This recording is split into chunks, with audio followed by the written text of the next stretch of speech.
Hello friends, welcome back to my channel. मेरा नाम रिचा है और मैं कानपुर में हूँ। आज मैं आपको ले जाने वाली हूँ धोड़ी घाट कानपुर। लेकिन धोड़ी घाट पहुँचने के पहले जो भी लोकेशन बीच में पड़ी है मैं उसके बारे में भी आपको बताती चलूँगी। तो सबसे पहले जब हम एंटर्ड हुए तो हमें गांव से हम होके गुजरे। ये गांव जो सिटी से लगभग 22 किलोमीटर अंदर की साइड है और रिवर गंगा के बगल में होने की वजह से इस गांव की जो ज़मीन है ना वो बहुत फर्टाइल है। तो यहाँ पे मेनली फ्लावर्स की खेती होती है।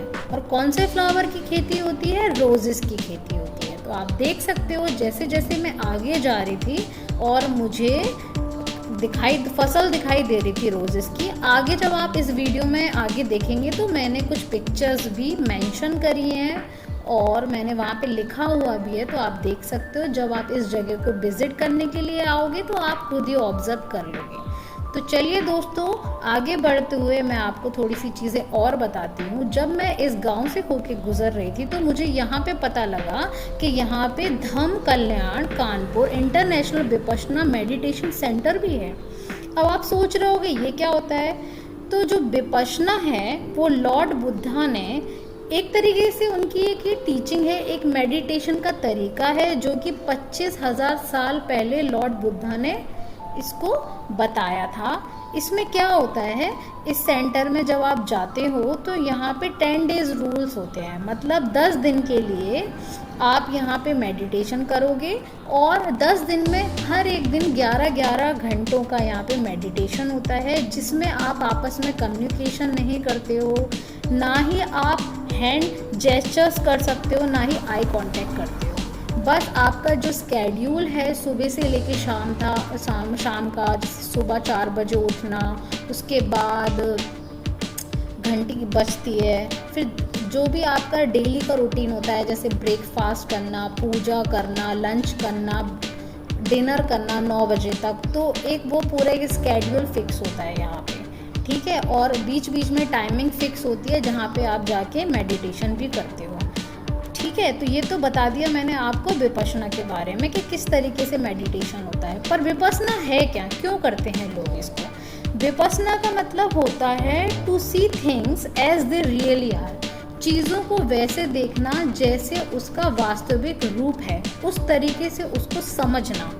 और ये क्या है, इस टीचिंग में होता क्या है या इस मेडिटेशन में होता क्या है, यहाँ पे हम सेल्फ ऑब्जर्वेशन करते हैं जिससे हम सेल्फ प्यूरिफिकेशन करते हैं। मतलब हम अपने आंतरिक चीज़ों को समझते हैं, अपने आप को इनसाइड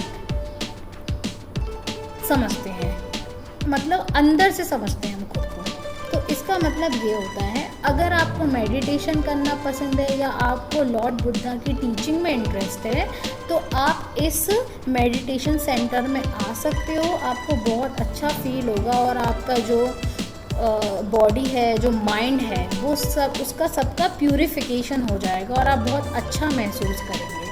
तो दोस्तों, मैंने यहाँ पे लोकेशन को मेंशन कर दिया है और जैसा कि मैंने आपको बताया था यहाँ पे रोजेस गार्डन है, वो भी मैंने आपको मेंशन कर दिए हैं। तो जब आप यहाँ पे आएंगे तो आप ये सारी चीज़ें आपको देखने को मिलेंगी। तो दोस्तों, अब हम आगे की ओर बढ़ते हैं। अब हम पहुँचने वाले हैं धोड़ी घाट की एंट्रेंस पे। तो आप जैसे जैसे जब आगे बढ़ते हो तो आप देखोगे एक बड़ा सा गेट आएगा जहाँ पे मेंशन भी है, लिखा हुआ है धोड़ी घाट। तो आप देख सकते हो, आपको दिख रहा होगा, देख लीजिए। जब थोड़ा थोड़ा और आप आगे बढ़ोगे तो आपको छोटी छोटी शॉप्स टाइप्स की दिखेंगी जहाँ पे आप सिंदूर मिलता है, यहाँ पे मतलब भगवान से या टेम्पल से रिलेटेड चीज़ें मिलती हैं। देख लीजिए, ये मंदिर है, आपको मंदिर दिखाई दे रहा होगा। तो अभी यहाँ पे थोड़ा सा हम लोग लेट हो गए थे आज के दिन, तो इतनी ज़्यादा शॉप्स नहीं दिख रही हैं, लेकिन इन जनरल जब आप गुरु पूर्णिमा के दिन यहाँ पे आओगे तो आपको बहुत अच्छा फील होगा। तो दोस्तों, अब मैं थोड़ा सा धोड़ी घाट के बारे में बता देती हूँ। तो महाराजपुर में सैकड़ों साल पहले इस मंदिर की स्थापना हुई थी। यहाँ पे एक साधु हुआ करते थे, सूर्य स्वामी जी। उन्होंने गंगा की बालू को लेकर हनुमान जी के मंदिर की स्थापना करी थी। मतलब उनकी मूर्ति को बनाया था, बट उस मूर्ति को टच नहीं कर सकते थे इसलिए उसके जब दर्शन करते थे तो देहरी से ही करते थे, जिस वजह से इस जगह का नाम धोड़ी घाट पड़ गया। तो आपको समझ में आ गया होगा। और यहाँ पे ना गुरु पूर्णिमा के दिन आम चढ़ाया जाता है।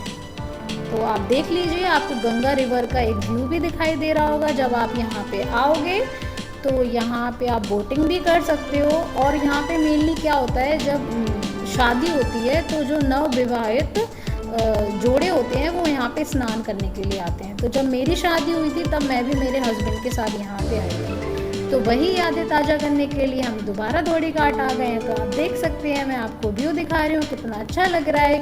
और ये शाम का व्यू तो और भी ज़्यादा सुंदर दिख रहा है, तो क्योंकि आसमान का रिफ्लेक्शन दिखाई दे रहा होगा आपको वाटर में।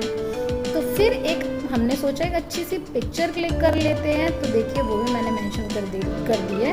आई होप आपको ये मेरी वीडियो पसंद आई होगी, आपको मेरी इन्फॉर्मेशन पसंद आई होगी। तो आप मेरे चैनल को लाइक कर सकते हैं।